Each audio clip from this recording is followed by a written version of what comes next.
Hi guys, welcome to Play Sports Tamil channel. இன்னைக்கு என்ன பார்க்க போறோம் அப்படின்னா Punjab Kings versus SRH match review தான் பார்க்க போறோம்.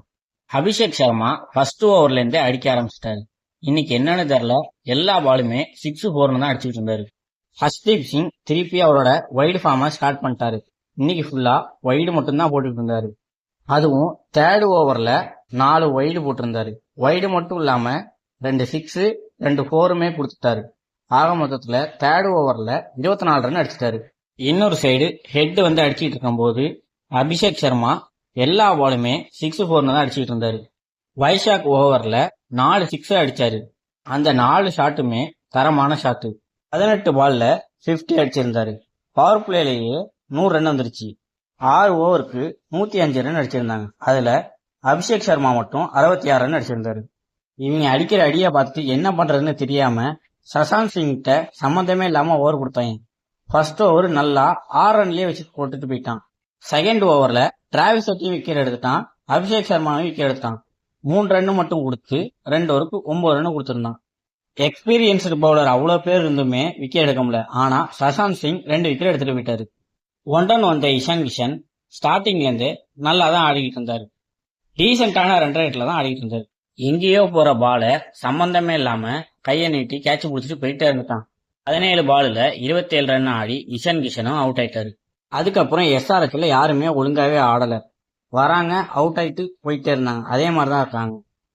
கிளாசன் இப்ப ரொம்ப நாளா ஃபார்ம்லயே இல்ல. பாலுக்கு பால் தான் ஆடிக்கிட்டு இருக்காரு.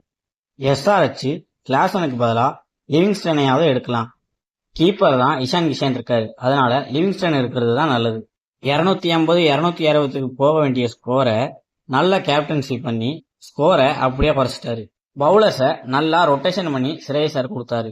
இது ரன்னை கம்மி பண்றதுக்கு இன்னுமே ஈஸியா இருந்துச்சு. கடைசியா எஸ்ஆர்எச் 219 ரன் அடிச்சிருந்தாங்க. பிரியான் ஷாரியா வந்த ஓவர்லயே 18 ரன் அடிச்சு ஸ்டார்ட் பண்ணிட்டாரு. அதுக்கப்புறம் எல்லா ஓவர்லயுமே 6-4 மட்டும்தான் அடிச்சிட்டு இருந்தாங்க 2 பேரும். பிரியான் ஷாரியா 18 பாலுக்கே 50 அடிச்சிட்டாரு.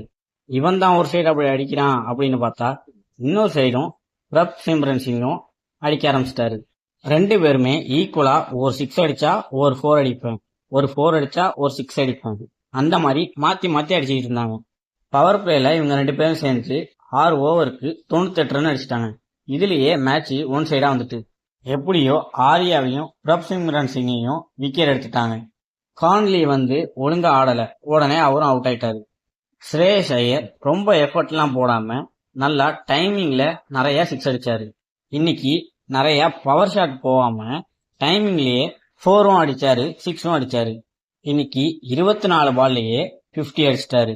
19வது ஓவர் லாஸ்ட் பால்ல ஸ்ரேயஸ் ஐயர் 4 அடிச்சு மேட்சை முடிச்சிட்டாரு. ஸ்ரேயஸ் 33 பாலுக்கு 63 ரன் நாட் அவுட்லயே இருந்தாரு.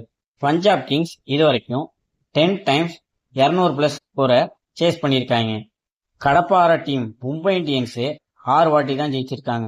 அந்த 10க்கு முக்கியமான காரணம் ஷிகர் தவான். நிறைய டைம்ஸ் 200+ இருக்கும்போது ஷிகர் தவான் தான் ஜெயிச்சு கொடுத்துருக்கான்.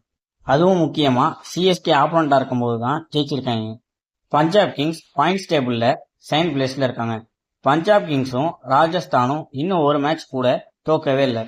மழை மட்டும் கேகேஆர் டீம் கூட வரல அப்படின்னா அந்த மேட்சுமே பஞ்சாப் கிங்ஸ் தான் ஜெயிச்சிருப்பாங்க. இந்த வீடியோவை ஐபிஎல் பார்க்குற உங்க ஃப்ரெண்ட்ஸுக்கு ஷேர் பண்ணிடுங்க. ஸ்போர்ட்ஸ்ல என்ன டவுட்னாலும் உடனே கமெண்ட் செக்ஷன்ல கேளுங்க. ஸ்போர்ட்ஸ் அண்ட் கேம்ஸ் பத்தின அப்டேட் தெரிஞ்சுக்க பிளே ஸ்போர்ட்ஸ் தமிழ் சேனலை சப்ஸ்கிரைப் பண்ணுங்க.